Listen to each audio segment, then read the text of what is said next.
Hello everyone and welcome back to another book review. Today I am going to be reviewing Covenant Volume 1 by Lysandra Vuong. This is actually an adaptation of episodes 1 through 18 of a webtoon comic by the same name. I have not read the webtoon comic, but I was intrigued by the cover of this book in the library's news section, so I decided to check it out. I went in blind and I wound up having a really great time with Volume 1. So we're going to be discussing the basic plot in Volume 1, things that I liked about this volume, some things that I wish maybe the author had done differently, and some tie-ins with other nonfiction books that I have been reading as well, because I just can't seem to shut off the analysis side of my brain when enjoying a good fiction book. So let's talk about Covenant Volume 1. As previously mentioned, this was based off a webtoon, but I am not familiar with the webtoon, so I went in completely blind. But the premise of this book is an alternate history, sci-fi, fantasy setting where post-Reformation, the breaking of the Catholic Church in history, they're actually split the church into three parts. So we have the Protestant Church, the Catholic Church, which is referred to as the Great Church, and the Church of Providence. So the Church of Providence is who our main characters of this book are primarily associated with, but we come to find out that they are operating maybe with different rules than the Great Church. So at the beginning of this book, the Great Church is coming to investigate the Church of Providence.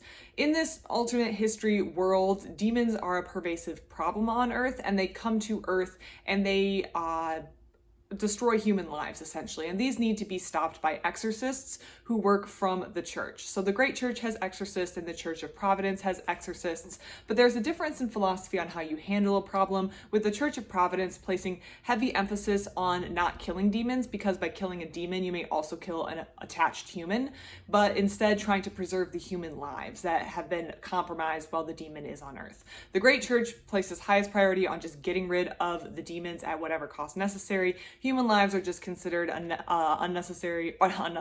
necessary casualty or a collateral damage, basically. And the Great Church is kind of viewing the Church of Providence with suspicion. A big portion of that is because the Church of Providence uses angelic powers to fight their demons. So they pray to angels, or they ask angels to kind of intercede and give them blessings that enable them to fight these demons more effectively. And the Church of Providence, or the Great Church, is very suspicious of this behavior, because the Great Church is not sure if the Church of Providence is actually getting these powers from angels, or if they are in this process consorting with demons and using demonic power. They're also suspicious because by not prioritizing killing the demons, then there is this idea that maybe the Church of Providence is working with the demons, because the Church of Providence doesn't want to always kill these demons if it means also killing human lives, which is seen as suspicious. So the Great Church is coming to investigate, and there's some suspicions, and we get the sense that this is going to be an overarching problem, but there is a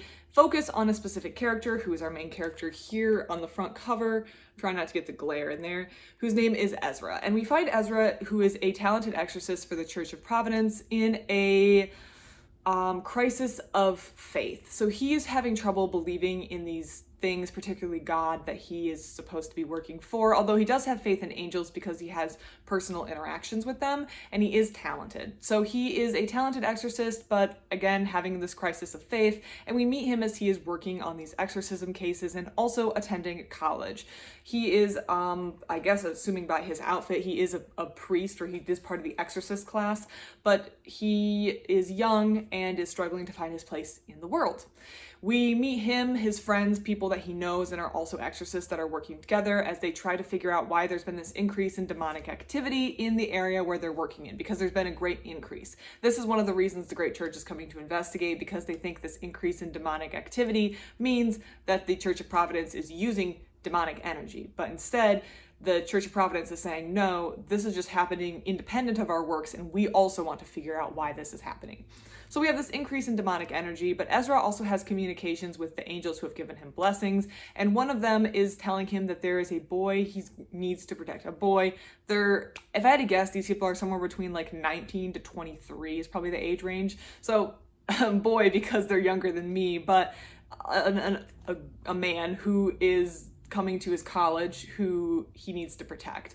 Well, the angel doesn't say coming to his college, but this boy shows up who's very clearly the boy who Ezra is supposed to protect according to his angel, and his name is Sonny. Now, Sonny has a challenging life. Sonny actually has been followed by a demon for a while. He's not an exorcist, he's a normal person. He doesn't understand why he's being targeted, and it's causing a lot of disruption in his life. Sonny initially pushes Ezra away because Ezra is being weird, but Ezra feels that he needs to protect Sonny, and he does because these demons have a real negative intent. And that kind of wraps up what's going to go on in Volume 1. It feels like a lot of setup for next books, but we're meeting a cast of characters, we're understanding the major problems in the world, we're understanding how the world works, and Ezra meets Sonny, and this is going to be the basis. Sonny is this individual up here.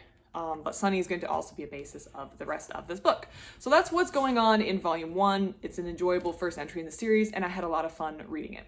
First, I'm going to talk about the one thing that I think the author could have done better in this book overall, and that is the introduction of the characters. So Ezra comes with a cast of people who he works with, and these people I feel like were introduced very quickly, and it felt like just get these characters out so we can get the story started. And I would have liked a little bit more natural introduction of the characters and who they were, because when it just reads like a litany of names, even when they all look and sound very distinct, it takes a while to get to know these characters. So I feel like introducing them slowly may have been a good call. However, I understand that as a webtoon, maybe the author is more invested on having the action start very, very quickly so that the story could get started and readers could get hooked right away. While having slow character introductions might maybe not have been the way to go. So I understand there may have been some considerations with the webtoon format, which led to that. But I would have preferred that the characters had been worked in a little slower and not just read as a litany of names right off the top of the bat, because that felt a little stilted to me. But we quickly get to know these characters, and I think it's ultimately going to work out.